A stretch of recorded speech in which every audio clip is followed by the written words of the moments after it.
નમસ્કાર વાલા વિદ્યાર્થી મિત્રો. પોલીસ કોન્સ્ટેબલની પ્રોવિઝનલ આન્સર કી આવી ત્યારથી જ વિદ્યાર્થી મિત્રોએ વાંધા અરજીઓ મતલબમાં ઘણા બધા પ્રશ્નોમાં રજૂ કરી, બરાબર. અને ફાઇનલ આન્સર કીમાં એનો કોઈ બદલાવ ન મળ્યો, બરાબર. તો ત્યારથી જ આપણે ભરતી બોર્ડના અધ્યક્ષને મળવાની ઝંખના ચાલુ હતી અને આખરે કાલે તે પૂરી થઈ ગઈ, બરાબર છે. હવે ગોપાલ ઇટાલિયા સાહેબ જે એમએલએ છે અને સામંત સર, બરાબર છે, એ બંને કાલે ભરતી બોર્ડના અધ્યક્ષને મળ્યા અને યોગ્ય રજૂઆત કરી, બરાબર છે. જો કે આ સંઘર્ષ પાછલા ઘણા દિવસોથી ચાલતો હતો અને કાલે તે અંતે પૂરો થયો, બરાબર છે. હવે વિદ્યાર્થીઓના હિતમાં નિર્ણય આવવાની સંભાવના પૂરેપૂરી અહીંયા જોવા મળે છે, બરાબર.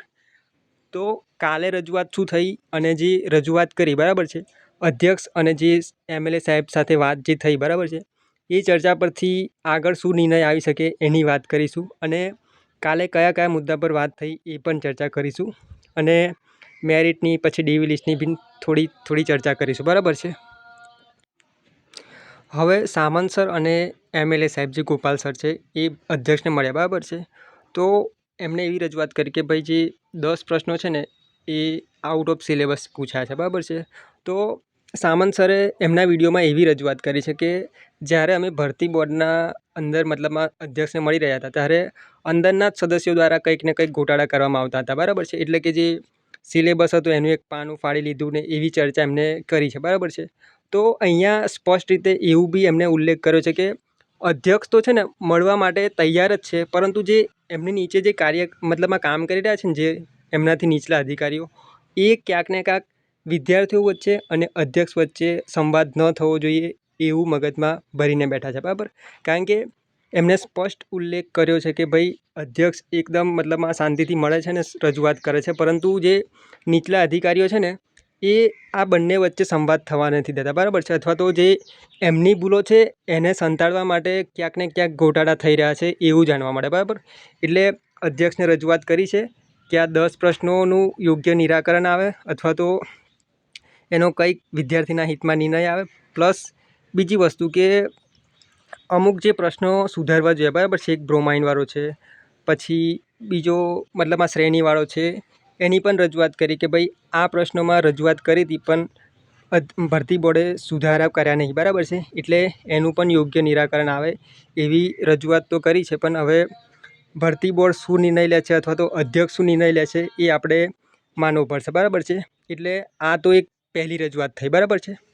પછી બીજી રજૂઆત કે એક જ મિનિટ મિત્રો, બીજી રજૂઆત જે કરી છે એ હાઈકોર્ટમાં કરી છે, બરાબર. હવે હાઈકોર્ટમાં શું તો એક પિટિશન દાખલ કરી છે ઘણા બધા વિદ્યાર્થી મિત્રોએ, જે તમને ખબર જ છે, બરાબર. હવે હાઈકોર્ટે પણ એનો ચુકાદો જ્યારે બી આપશે ત્યારે વિદ્યાર્થીના હિતમાં જ આપશે એ આપણને બધાને ખબર છે, બરાબર. એટલે એક હાઈકોર્ટમાં જે પિટિશન દાખલ થઈ છે એ અને ભરતી બોર્ડના અધ્યક્ષને જે રજૂઆત કરી છે એ, એટલે જ્યાં સુધી બંને ચુકાદા નહીં આવે ત્યાં સુધી આગળની ભરતી પ્રક્રિયા થોડા સમય માટે થોભી જાય એવી શક્યતા રહેલી છે, બરાબર છે. એટલે હું એવું જ નહીં કહેતો કે આખી પ્રક્રિયા બંધ થઈ જશે, પરંતુ ક્યાંક ને ક્યાંક ડીવી લિસ્ટ 1-2 દિવસમાં આવવાની સંભાવના હતી, બરાબર છે. એટલે કે 21 તારીખ આપણે જે પ્રશ્નો મતલબમાં સ્કોર કાર્ડમાં સુધારા વધારા કરવા માટેની 21 તારીખ આપી હતી, જે કાલે પૂરી થઈ, બરાબર. પછી આપણને લાગતું હતું કે 2-3 દિવસમાં એટલે કે 24-25 તારીખ સુધી છે ને ડીવી લિસ્ટ આવવાની શક્યતા છે, પરંતુ હવે એક આ હાઈકોર્ટવાળું જે પિટિશન દાખલ થઈ છે એ, અને એક બીજી વસ્તુ કે અધ્યક્ષ સાથે મુલાકાત થઈ અને એમને કીધું કે અમે ભાઈ યોગ્ય મતલબમાં ચર્ચા કરીશું અને જે યોગ્ય નિર્ણય હશે એ લઈશું, બરાબર છે.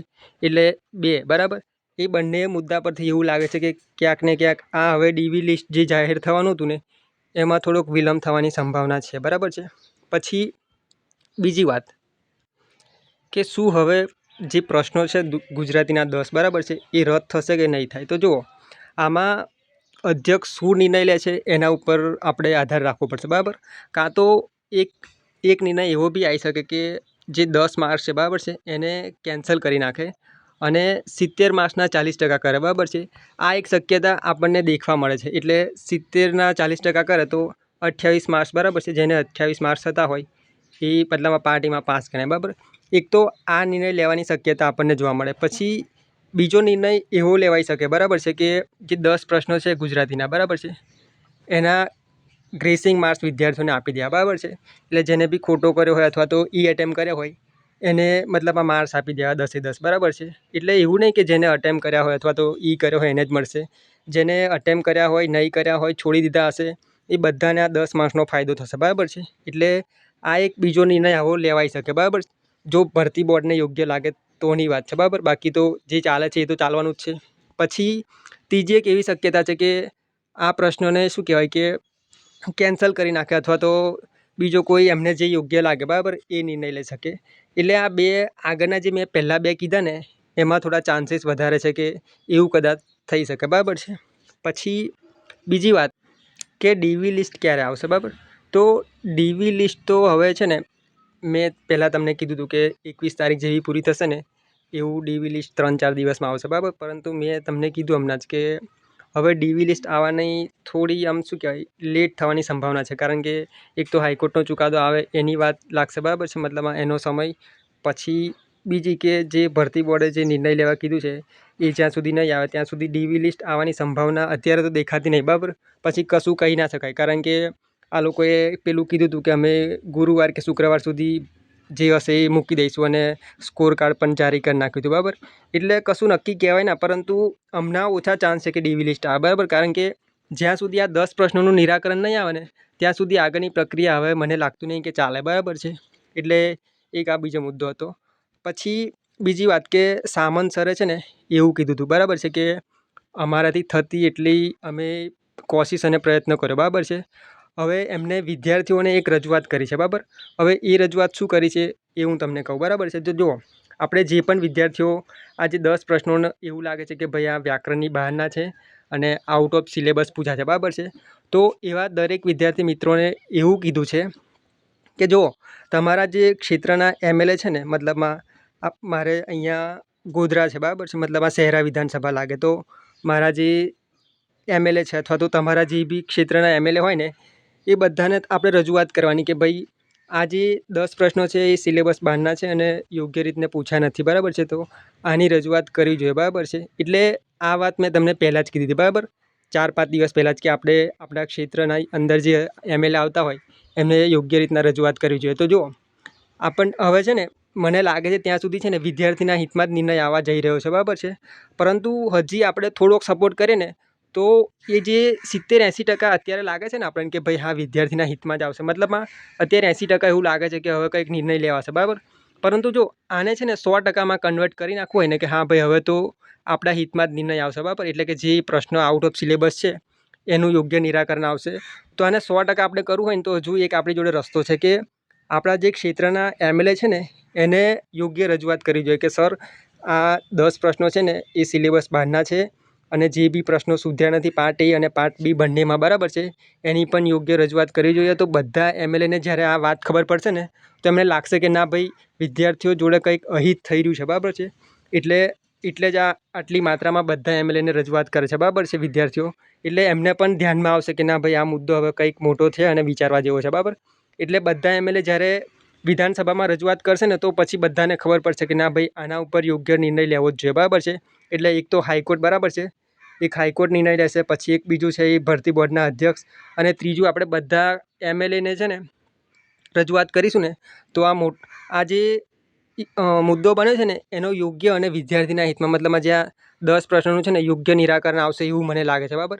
એટલે જે પણ વિદ્યાર્થી મિત્રોને લાગે છે કે હજુ થોડો સપોર્ટ કરવા જેવો છે, બરાબર છે, તો હું તમને ફરીથી કહું કે 2-3 દિવસની અંદર આપણા જે નજીકના અધિકારીઓ મતલબમાં એમએલએ છે એને મતલબમાં 4-5 વિદ્યાર્થીઓ ભેગા થઈ અને રજૂઆત કરો તો એ લોકો છે ને વિધાનસભામાં આની રજૂઆત કરાવશે અને ભરતી બોર્ડ સાથે વાત કરશે અને 10 પ્રશ્નો જે આઉટ ઓફ સિલેબસ છે અને જે સુધર્યા નથી એનું યોગ્ય નિરાકરણ આવશે એવી હું બધાને રિક્વેસ્ટ કરું છું, બરાબર.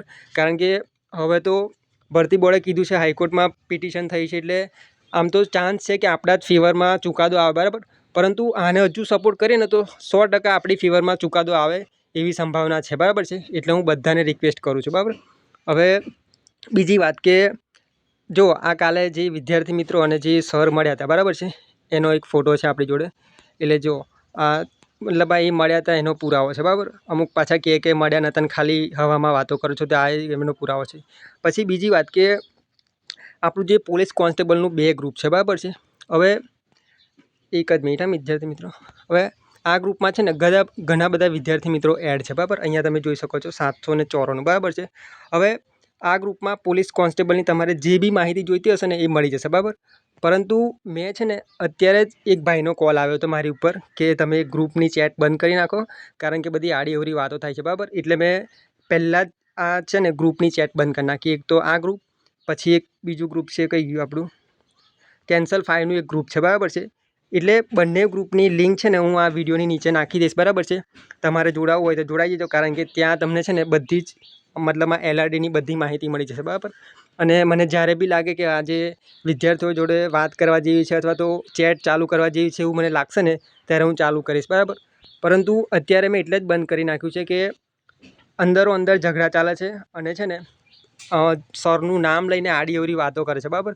હવે જુઓ, ચેટ મેં કેમ બંધ કરી ખબર છે? અલા, તમારે જે ચર્ચા કરી હોય એ કરો ને, મને તો કશું લેવા દેવા છે નહીં. પરંતુ જુઓ, એક ભાઈનો મને કોલ આવ્યો હતો અને મને કીધું કે કંઈ બી પ્રોબ્લેમ થશે ને તો ગ્રુપના એડમિનનું આઈ બનશે, બરાબર છે. એટલે હું છે ને એટલે જ મેં આ ચેટ બંધ કરી નાખી, બરાબર. બાકી તો તમારે જે ચર્ચા કરી હોય ને એ કરો, બાકી મારે તો શું લેવા દેવા, બરાબર. એટલે જે વિદ્યાર્થી મિત્રોને જોડાવવું હોય ને એ જોડાઈ જજો, બરાબર. કારણ કે અહીંયા છે ને તમને બધી માહિતી મળી જશે. અને આ ગ્રુપ અને એક બીજું એક કેન્સલ 5 કરીને ગ્રુપ છે, એ બંનેની લિંક આ વિડીયોની નીચે તમને મળી જશે, બરાબર છે. પછી બીજી વાત કે ઘણા વિદ્યાર્થી મિત્રો છે ને જે આ પ્રશ્ન મતલબમાં યોગ્ય નથી ને મતલબમાં એને યોગ્ય ઠેરવે છે, અને જે વિદ્યાર્થી મિત્રો મતલબમાં રજૂઆત કરે છે કે ભાઈ આ પ્રશ્નો ખોટા છે અને કેન્સલ થવા જોઈએ, એમનો જે વિરોધ કરે છે ને એવા લોકો આપણા ગ્રુપમાં બહુ બધા ભરાઈ ગયા છે, બરાબર. આ ગ્રુપમાં બી અને જે પેલું બીજું ગ્રુપ છે ને એમાં બી. હું છે ને વિદ્યાર્થી મિત્રો, તમે મહેનત કરી હશે નો ડાઉટ, પરંતુ જે સામે વિદ્યાર્થી મિત્રોએ મહેનત કરી છે અને જે 1-2 માર્ક્સથી ફેલ થયા છે ને એમની વેદના તમે નહીં સમજી શકો, બરાબર. એટલે ભલે તમે પાસ થઈ ગયા છો નો ડાઉટ, બરાબર, પરંતુ જે મિત્રો એ 10 પ્રશ્નોને લીધે ફેલ થયા છે ને એનો તમે વિરોધ ના કરો, બરાબર. અને જે બી ચુકાદો આવશે ને એ વિદ્યાર્થીના હિતમાં જ આવશે, મારું એવું માનવું છે. એટલે તમે કોઈ સાથે ઝઘડા ના કરશો અને અંદરો અંદર મતલબમાં બોલવાનું ના કરશો, બરાબર છે. શાંતિથી ગ્રુપમાં રહો અને એકબીજાના મિત્ર બનીને રહો. ક્યાંય કોઈની જોડે ઝઘડો કરવાની બિલકુલ જરૂર નહીં. અને બીજી લાસ્ટ વાત કે જુઓ, હજુ પણ તમારો કોઈ બી પ્રશ્ન હોય ને આ LRDને લઈને કે કંઈ બી, તો તમે મને કોમેન્ટ બોક્સમાં પૂછજો, અથવા તો આ બંને ગ્રુપ તો આપણી જોડે છે જ, બરાબર છે. એટલે આ ગ્રુપમાં જોડાઈ જજો, અથવા તો પેલું કેન્સલ 5નું ગ્રુપ છે એમાં જોડાઈ જજો. અને જે બી પ્રશ્ન હોય એ મને જણાવજો, બરાબર છે. હવે આટલું જ મારે કહેવું હતું આજે. ધન્યવાદ મિત્રો. અને તમારું કોઈ બી પ્રશ્ન હોય તો મને કોમેન્ટમાં પૂછજો. ધન્યવાદ.